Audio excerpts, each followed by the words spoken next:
నమస్తే. మారుతి మహాలక్ష్మి గురుపత్ని శ్రీ శ్రీ శ్రీ వీరబ్రహ్మేంద్ర స్వామివారి మఠం. గత 4 సంవత్సరాలుగా సోషల్ మీడియాలో నా మీద అమానవీయంగా, జుగుప్సాకరంగా, రాక్షసంగా సోషల్ మీడియా వేదికగా జరిగిన ప్రచారం గురించి ఎస్ఐ నుంచి డీజీపీ వరకు హోంమంత్రి గారికి, డిప్యూటీ సీఎం గారికి, మంత్రి నారా లోకేష్ గారికి, మహిళా కమిషనర్కు, మానవ హక్కుల కమిషనర్కు, గౌరవ గవర్నర్ గారికి ఫిర్యాదు చేసిన కనీస చర్యలు లేకపోవడంతో నిందితులకు రాళ్లతో కొట్టి చంపడానికి పర్మిషన్ ఇవ్వమని హోంమంత్రి గారికి, ఉప ముఖ్యమంత్రి గారికి, మంత్రి లోకేష్ గారికి వినతి చేయడం జరిగింది. ఈ విషయం హైకోర్టు ప్రధాన న్యాయమూర్తులకు సమాచారం కోసం పంపడం కూడా జరిగింది.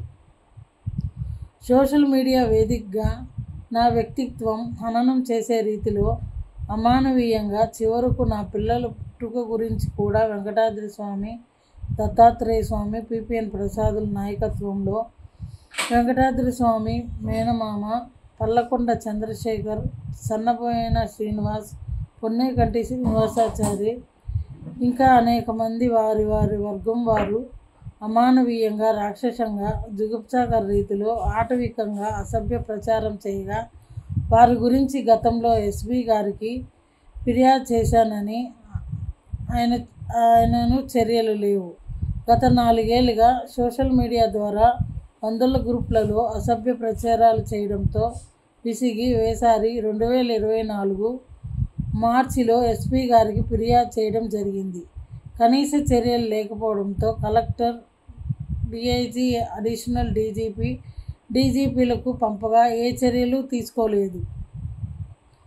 2024 నవంబరు 8 మరియు 9 ఉప ముఖ్యమంత్రి గారు మరియు హోంమంత్రి గారు మహిళల మీద జరిగే దాడులను ఎలాంటి పరిస్థితిలో కూడా ఉపేక్షించేది లేదని చెప్పిన వార్త ఈనాడులో చదివి స్ఫూర్తి పొంది 11/11/2024 హోంమంత్రి గారికి, ఉప ముఖ్యమంత్రి గారికి ఫిర్యాదు చేయగా వారు ఎస్పీ ఆఫీస్కు పంపారు.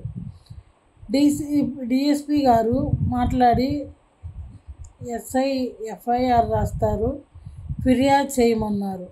ఎస్ఐ గారు కనీసం ఫిర్యాదు తీసుకోలేదు. రిజిస్టర్ పోస్టులో పంపినా వెనక్కి పంపారు.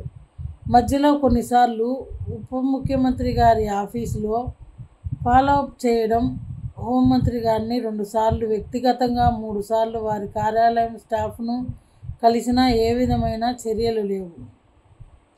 అలాగే 11/2025 కూడా మంత్రి గారిని కలిశాను.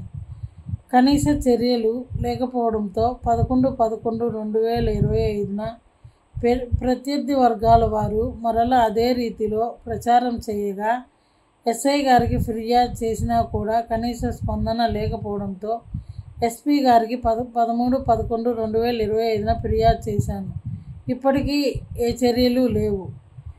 నిందితుల మీద గత 4 ఏళ్లుగా ఏ చర్యలు తీసుకోకపోవడం వలన మానసిక వేదన కన్నా ఒక రోజు చావడం బెటర్ అని నిందితులకు ఒకేసారి నన్ను రాళ్లతో కొట్టి చంపేయడానికి అనుమతినిచ్చి కొట్టే వారికి తగు భద్రతా ఏర్పాటు చేయాలని హోంమంత్రి గారికి, ఉప ముఖ్యమంత్రి గారికి, మంత్రి లోకేష్ గారికి, గవర్నర్ గారికి విన్నపం చేసి సమాచారం గౌరవ హైకోర్టు ప్రధాన న్యాయమూర్తి గారికి తెలియచేశాను.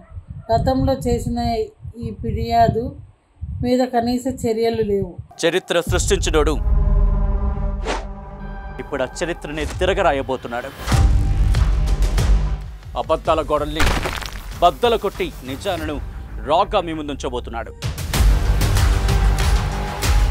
నిజమైన వార్తల కోసం వెంటనే డౌన్లోడ్ చేసుకోండి రా యాప్ని.